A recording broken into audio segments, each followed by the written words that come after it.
Welcome back to Sikkim 365 Sports. Paul, Catalina, Craig Smoak here with you on your Thursday afternoon. And at 4:30, we got Mickey Spagnuolo, DallasCowboys.com. Still working on a guest for 4 o'clock to no avail.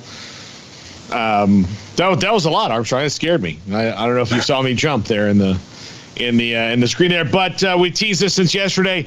Big 12 bowl recap, Craig. They lost a couple games, but for the most part, especially with the New Year's Six, this couldn't have gone better for the Big 12 once the bowls were set. Yeah, I mean, pretty good year overall. 5-2 was how they ended up, not counting the new teams that'll be coming in. Obviously, counting them, that changes the record slightly. Obviously, you pick up a Cincinnati loss that you would love to have been a win just for the sake of difference in college football. But alas, that was not the case. But as far as the main 10 members and the teams that got into the actual, postseason, Big 12 ends up, 5-2 when all was said and done. And, just kind of, I guess, taking a look at the games and, how they unfolded, just sort of recapping them, I guess, because we haven't really done that. We never really touched on, the games themselves all that much. But you had Texas Tech, they're in the midst of a changeover right now. You had the big move, back in November with Matt Wells being fired and eventually Joey McGuire being hired, off the Baylor staff, leaving Baylor mid-late season, taking Baylor's, one of their recruiting guys and a couple of other people with them and more since then, as far as like analysts and whatnot that have since joined. But, he got that party started and got to recruiting. And, obviously they were in a situation where, they were going to be, sitting there with an interim head coach while also having hired a head coach. It's all kind of weird, right? Sonny Cumbie coaching his final game there. He had already taken the job at La Tech. So it's just sort of strange how all that was going on. But alas, I mean, they got a big win, 34-7 over Mississippi State. They dominated that football game. Donovan Smith, looks like he could be a guy for them moving forward, but I know they've got other options as well on the roster, including Baron Morton, who's a talented young player. They showed some flashes, throughout the year. I felt like they were a team that, was not far off from, being a 7-8 win team to, also maybe even coming up short of a bowl game. But ultimately they go 7-6, and now it's Joey McGuire's time officially. And that was a nice win over an SEC team in Mississippi State, and a dominant one at that. Yeah, Joey McGuire's job is now to take 7-6 and make it 9-4. In a year. I think that's what you need to expect from you hope for in year one, because look, with 7-6, given all the drama they had, is pretty impressive for that, and not even for the coaching staff, for the kids on that roster to hang with it and do that, and to absolutely pummel Mike Leach of Mississippi State. Sometimes you get a little too maybe focused on revenge or something, and you're not ready for what's coming at you. To hold that offense to 7 points was impressive. It was. Yeah, I thought Mississippi State was going to win the game because I bet on Leach over Cumbie, but Cumbie knows Leach. I mean, he knows him. So as far as going into even though he's not a defensive coach, but going into defensive meetings and saying here's what they're going to do. I mean, that's an advantage that I didn't take enough account into before that game started. Yeah, I thought Leach would get a little bit of revenge, and that was not even close to the case. And if anything, he got a little embarrassed. I mean, not even a little embarrassed. He got a lot embarrassed, quite frankly, and that had to be awfully disappointing for him. And you're right, maybe he was too focused on the personal side of it, and obviously didn't get his team prepared enough. But Sonny Cumbie did, had the whole pump jack mentality thing that they were really leaning on and really using his motivation as kind of their mindset, and that worked out well. So, I know they're going to probably keep the whole pump jack thing around. And I know Joey McGuire's already made a lot of moves, and they're going to make even more moves with that roster as time goes on here this offseason. But, to finish 7-6, respectable. They could have easily not made a bowl game, but like I said, could also won 8 or 9 games as well. So I think when all is said and done, given all of the changeover that was occurring, that you're probably okay with that as a Texas Tech fan, the finish that you had. Certainly the the win over Leach, I think, kind of puts the season over the top for you. So be interesting to see who all's back, who all enters, and who all leaves for Tech. But, 7-6 for the Red Raiders and a win over Leach and Mississippi State, an SEC team. That's a good job by the Red Raiders. Then you had the Guaranteed Rate Bowl, which is not the sexiest of bowl games, that's for sure. And that was not the sexiest of watches either. 18-6, West Virginia fell to Minnesota. West Virginia was one of those teams that, had to get by or get in the bowl season by the skin of their teeth, quite frankly, and got in there and then just did not have a very good showing in the bowl game, managing just 6 points. We know that Jarrett Dagey has already announced he was going to be transferring from West Virginia. He did not have a great final game in Mountaineer uniform. I mean, he threw for like 140 yards, and again, they just mustered 6 points. So, I've been saying it's nothing personal against Jarrett Dagey, but it just, I think Smokey put it right. He's like, it's kind of like the Charlie Brewer situation. You got a good, solid quarterback. He's likable. He's not like a problem or anything like that for you, but just not consistent enough, and at times so inconsistent that he can actually be the problem. And I think that Charlie was kind of like that in some ways for Baylor, maybe not to the extent that Dagey was for West Virginia, or as long as Dagey was for West Virginia. But nothing against the young man. I think he'll do better to go off with some new scenery. But I do think it was something that West Virginia needed. I think that they needed to kind of move on and bring in somebody else. So the Mountaineers fall to Minnesota and finish the season 6-7. And they've already I'm talking about Jarrett Dagey, but they've had like 15 transfer portal entries since the season ended. I mean, legitimately, like 15 guys have entered the transfer portal. So they've got some roster retooling to do. And, quite frankly, Paul, entering next year, I got to say, Neil Brown's got to be feeling a little hot under his butt, sitting down on that seat, because, he was kind of getting that way this year. And now certainly, I think you're going to be looking at next year as a must-win type of year for Neil Brown. Yeah, absolutely. And look, PJ Fleck gets a win. He goes to 9-4, and that's a step forward for Minnesota. And then they're going to continue to do that. I'm not, as you know, a big fan of PJ Fleck, but I do understand he's a good coach. Mm-hmm. I don't like the motivational cat poster crap he pulls, but for West Virginia, they've got to get their quarterback figured out, and that they need a quarterback that can. I mean, look, you can win. Look, Spencer Sanders was the MVP of the Big 12 quarterback, first team quarterback. He's very athletically gifted and had his best season ever, but it's not like he's somebody that you can that people quick in their boots facing like Bryce Young or somebody like that. I mean, he's a good player. And you do that. I think that needs to be their goal, is to find somebody who can manage the game and make some plays. Is that what's his name? Is it Garrett Green? Garrett Green. Is that Garrett Green? I don't know. He seems to be more of a kind of a runner, and we'll see. They'll have to adjust their offense to fit his skill set. I don't know. Look, the transfer portal's full of guys, that can do that, and that's where Jarrett Dagey, I guess, came out of, right? So we'll see what they do in West Virginia. Your last couple quarterbacks out of the transfer portal, but I do think though that you cannot live, and this is maybe where West Virginia is at right now, you cannot live on transfer portal quarterbacks alone. Eventually you're going to have to, recruit and develop a guy that's going to be there in your system up through the and play for 3 years. I think that's where you get real solidity.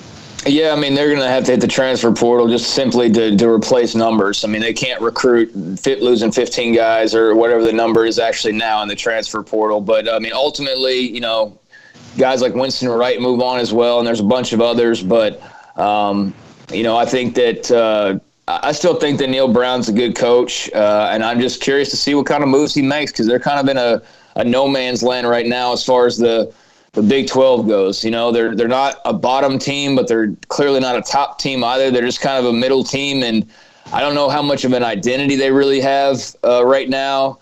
I do think that if they can get some solidify the quarterback spot, that would go a long way. They did get really good news. Dante Stills is coming back.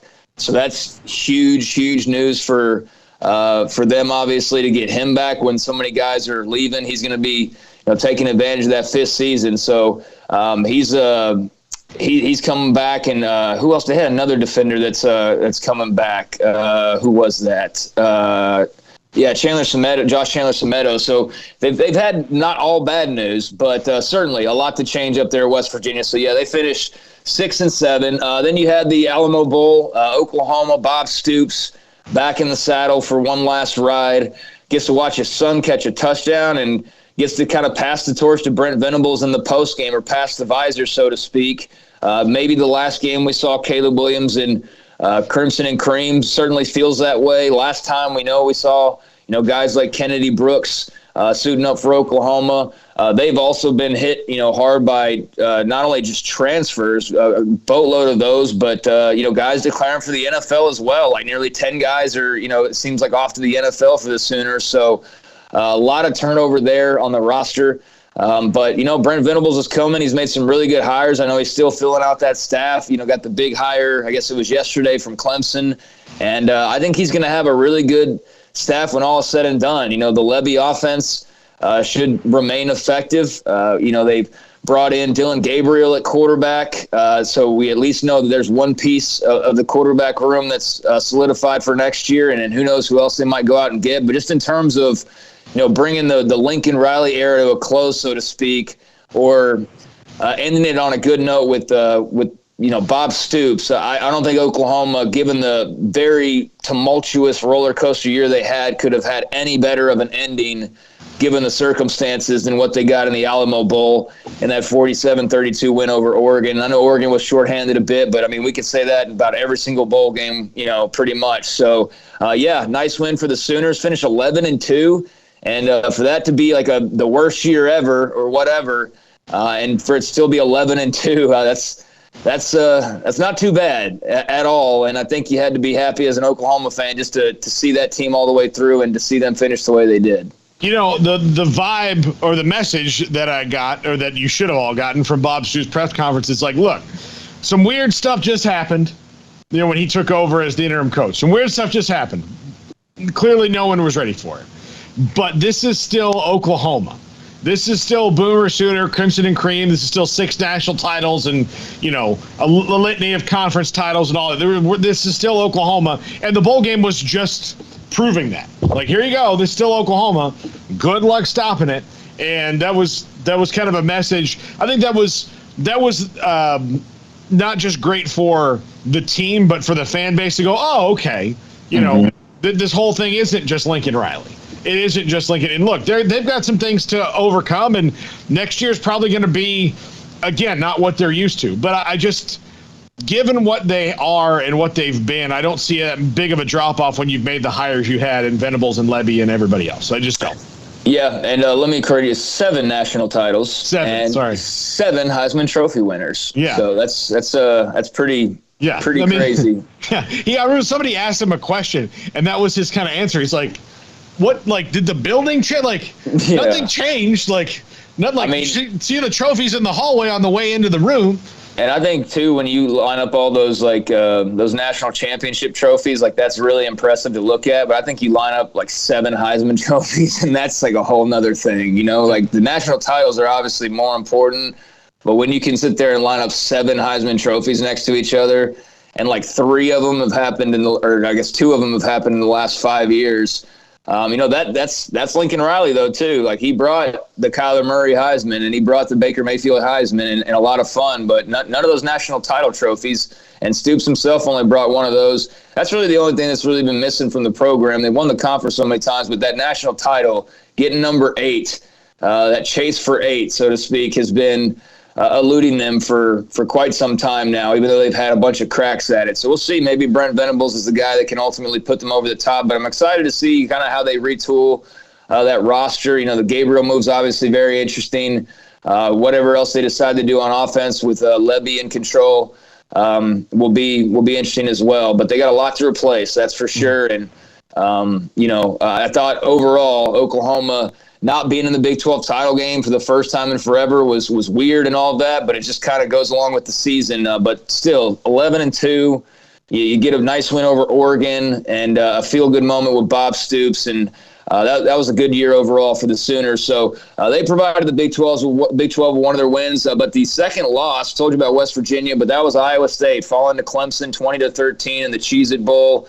The Tigers were ranked number 19. Iowa State was unranked. Iowa State ended up finishing 7-6 and had a chance there at the end of that game after being down for most of the game. Looked like they were going to get blown out at one point, but fought back. And then you had the Brock Purdy interception at the end that just sealed the deal. It was a fumble, running for the first down, and had the first down, and just a wild kind of way to end a game where he gets stripped, and they lose the ball and lose the game as a result. But Iowa State 7-6, and to know that Will McDonald's going to be back for them, amongst others that will probably return. But obviously guys like Breece Hall are going to move on. Brock Purdy's going to move on. Matt Campbell's going to be around. Barring anything crazy happening during the NFL coaching cycle or something, he looks like he's going to be in Ames despite all the changes. So I have to say, a disappointing year from the standpoint of expectations, even though Matt Campbell will say that, we outsiders had different expectations, but I certainly can't say that he could really, with a straight face, look in the mirror and think that 7-6 was going to be their record this year when the season started, or that was in any way a goal. But there they were at 7-6, so they'll have to retool a bit, but I'd expect them to be a strong group again next year. I'm sure they will be, but it's hard for me to fathom them, having a better situation than they had as the most veteran team in the league, which is what they were, and the most experience coming back. And the most veteran team in the league sometimes is just guys who played 4 years that all sucked. But that was not the case for Iowa State. This is the most successful run they've had in a long, long time. And this was poised to maybe be the best season in school history. And then, early up to the first game, I can't remember who it was. Was it Northern Iowa, whoever they played? Their offense just didn't look good. It just wasn't. And then you thought they're going to knock your head in on defense, but doesn't look like they're going to score a lot of points. And then Iowa took it to them, and it was downhill ever since, from the beginning. And they put a lot of eggs, I think, in that Iowa basket. Yeah, Iowa jumped up and got them, and that was kind of all right, this year isn't going to be different from most years because Iowa usually wins. And then they had the early Baylor loss. That was a tough loss early on that put them at 0-1 in the Big 12, and they went on a little run after that. But ultimately, that was just kind of your pivot games early on in the year. If you beat Iowa, this is a different type of year. If you beat Baylor out of the gates, then you're starting really the Big 12 at 4-0 ultimately. But instead, you were 0-1 and then 3-1, but you'd already picked up that loss. So then when you picked up that next one, okay, now you got 2 Big 12 losses and 3, and then they just stack up and you're out of contention. But had an opportunity to really, I think, not that it was a terrible season, but I thought they really had an opportunity if they could have, clinched that comeback against Clemson to end on a real high note and kind of save maybe any feelings of this is disappointing. But then Brock Purdy picks up a first down and fumbles, and that was just kind of the way the year went for them. But, looks like, again, Matt Campbell will be around. Will McDonald will be back. There will be some change, obviously, but Iowa State ends up finishing 7-6, and they, along with West Virginia, were the 2 bowl casualties for the Big 12 this year. Finishing out with 3 wins. Baylor versus Ole Miss in the Sugar Bowl, obviously, Paul. Number 7 over number 8. Baylor will likely finish with a top 5 ranking, finish with 12 wins, most in school history. Big 12 champs and Sugar Bowl champs, first time in school history. Just a defensive masterpiece. And, you knocked Matt Corral out of the game early. But, just overall, you smothered Ole Miss, 10 sacks, 3 turnovers, should have had 4.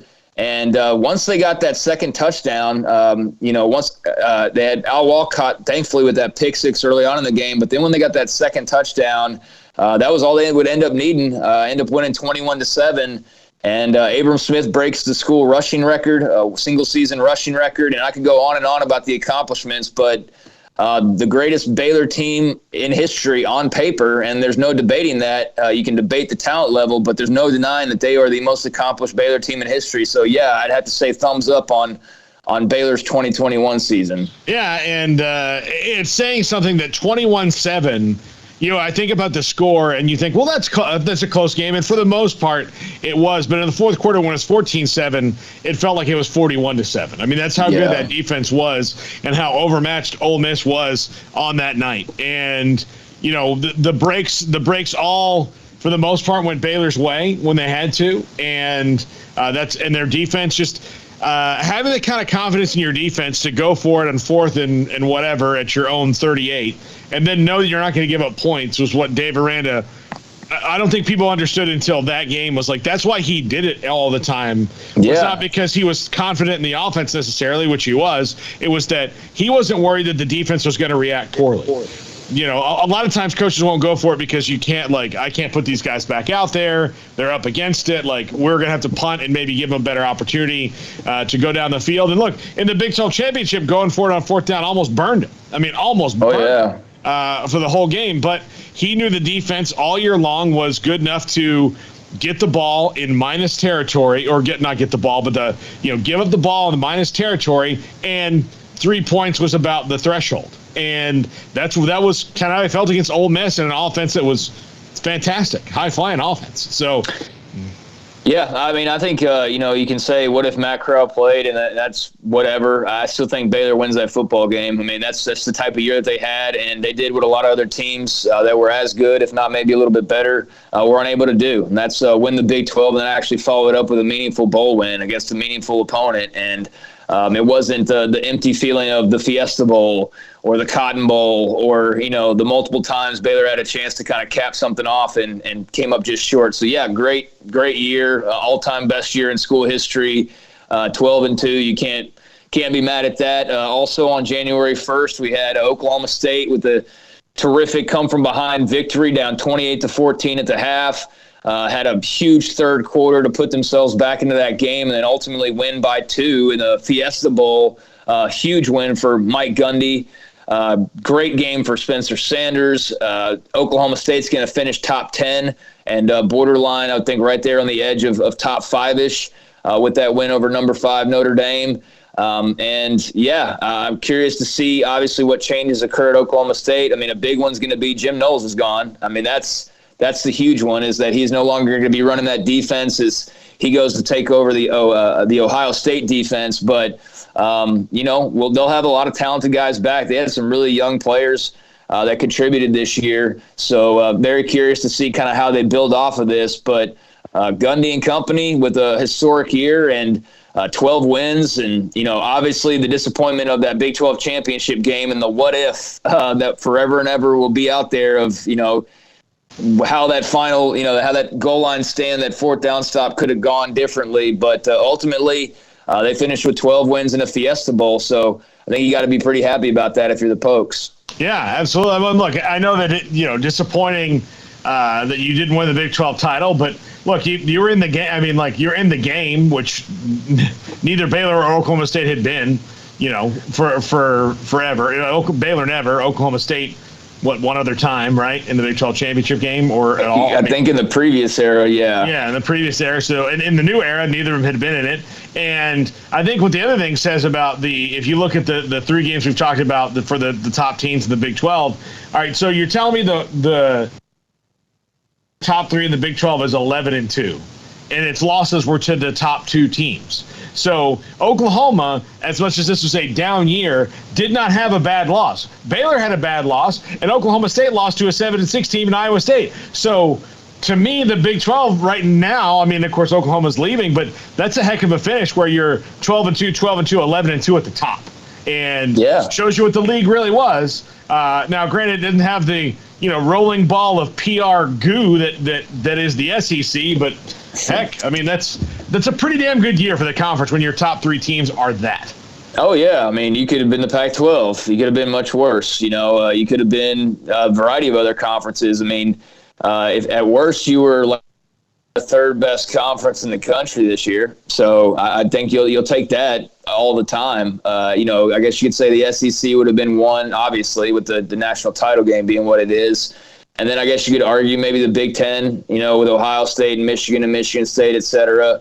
But, I mean, the Big 12 is right there. I mean, certainly better year than the ACC and the Pac-12 without even question. Yeah. That was was a really nice win for the Cowboys. Curious to see kind of how they retool this offseason. And then you had the capper as the Big 12 went 5-2, Kansas State over a depleted LSU squad. And, I know everybody could point at every game and say, well, this guy was missing or that. Like, I think in this game you have to mention the fact that LSU had minus 40 or like under 40 scholarship players, whatever the total ended up being. I mean, that's notable. Had fights breaking out in this game. And you wouldn't have thought it was a throwaway bowl game based on the emotions that the K-State had in this game. They were rip-roaring like they were playing LSU and Joe Burrow for the title, and they get the win, and that's big for Chris Kleiman as he just continues the program build. They finished 8-5, about where they finished last year, but now you got Adrian Martinez that we know will be coming in as their new quarterback from Nebraska. Like, that's obviously one big move that's already been made, and they needed to answer the quarterback position because Skylar Thompson's health was kind of like their story every week. Is he healthy? Okay, they'll be good and competitive. Is he not? Okay, well, then it's a total question mark on what they can do.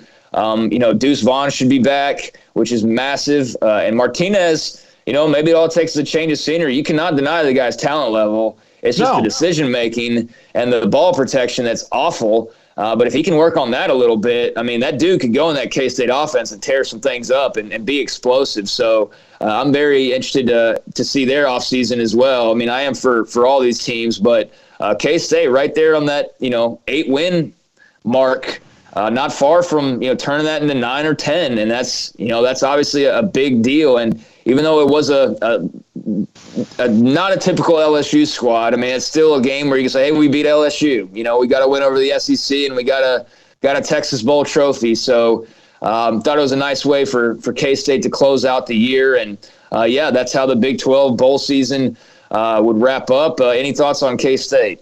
Yeah, I do. I actually have a couple in that. One, I think when you mentioned Adrian Martinez, he's going to a coach that's a little bit of a steadier hand than Scott Frost is right now, and Chris Kleiman.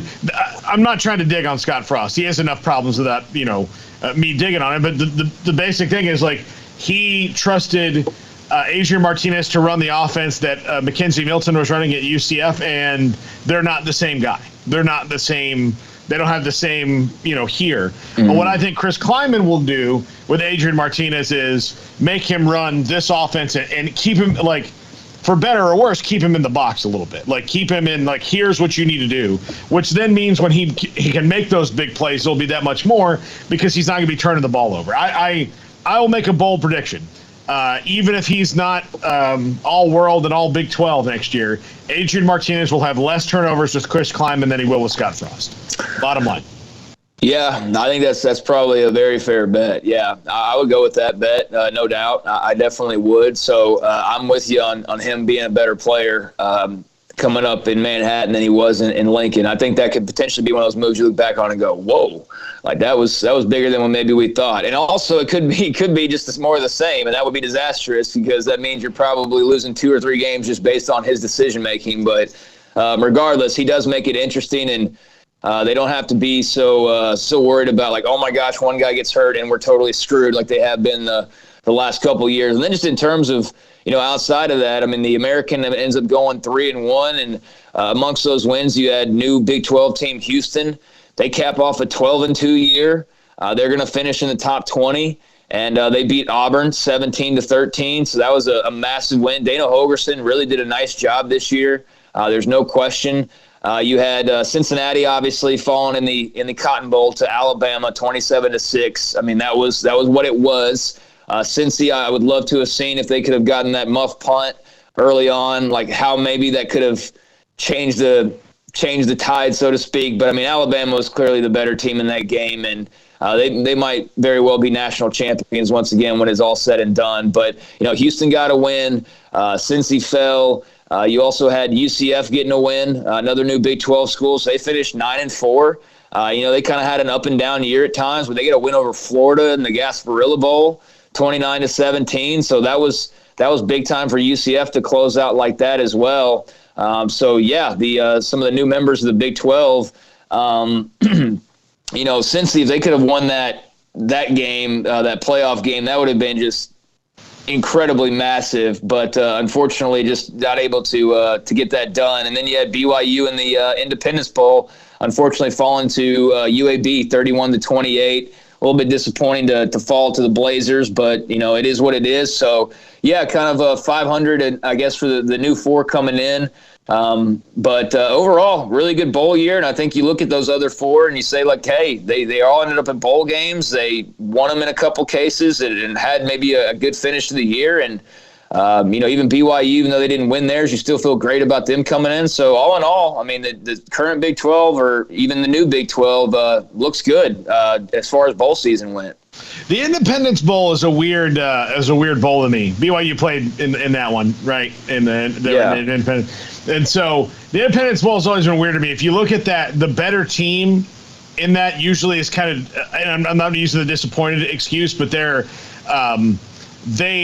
team that winds up in the Independence Bowl that's better usually lost a game late that put them in the Independence Bowl, and it kind of ruined their hopes for their bigger dreams.